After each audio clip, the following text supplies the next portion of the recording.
नमस्कार.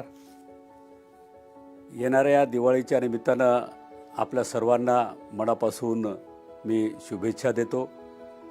ही दिवाळी आपल्या सर्वांना आनंदाची, उत्साहाची, भरभराटीची जाऊ अशा प्रकारची प्रार्थनासुद्धा मी करतो.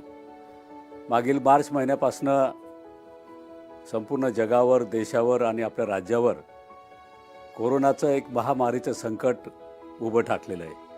अजूनही ते संकट पूर्णपणे गेलेलं नाही आहे आणि म्हणून मार्च महिन्यापासून तर आतापर्यंत सर्व धर्मियांचे जे सण या काळामध्ये आले ते आपण अतिशय शांततेने आणि आपल्या घरात बसूनच साजरे करण्याचा प्रयत्न केलेला आहे. आणि म्हणून माननीय मुख्यमंत्र्यांनी सांगितल्याप्रमाणे ही दिवाळीसुद्धा शक्यतो आपण घरात बसूनच त्या ठिकाणी साजरी करावी अशा प्रकारची विनंती मी सुद्धा आजच्या या कार्यक्रमाच्या निमित्तानं मी करीत आहे.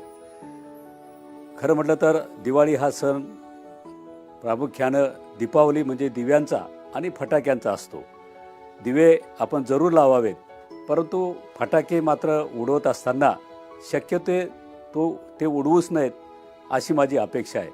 कारण फटाक्यामुळे प्रदूषणाचा स्तर हा खूप वाढतो आणि कोरोनाच्या पेशंट्स जे आहेत, रुग्ण जे आहेत, त्यांना निश्चितपणे त्याचा खूप त्रास त्या ठिकाणी होऊ शकतो. आणि म्हणून आपण दिवाळीचा सण साजरा करत असताना आपल्या मनात किती इच्छा असली तरी साधेपणानंच तो त्या ठिकाणी साजरा करावा.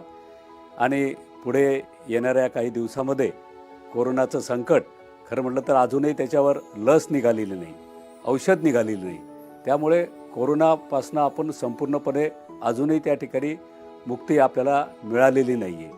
त्यामुळं येणाऱ्या काळामध्ये संपूर्ण जगामधून, देशामधून आणि राज्यामधून कोरोनाचं संकट लवकर दूर होऊ दे अशा प्रकारची अपेक्षा आणि प्रार्थना मी आपल्या महाराष्ट्रातील सर्व जनतेच्या वतीनं आजच्या या कार्यक्रमाच्या निमित्तानं मी करतो.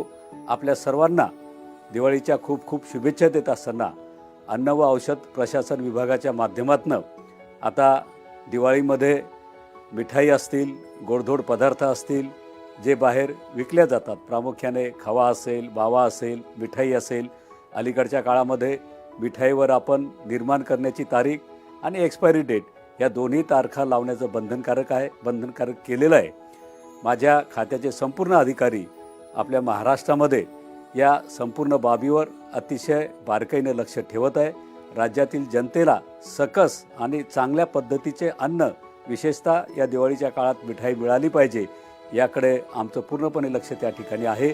मी पुन्हा एकदा आपल्या सर्वांना दिवाळीच्या खूप खूप शुभेच्छा मी व्यक्त करतो आणि थांबतो. धन्यवाद.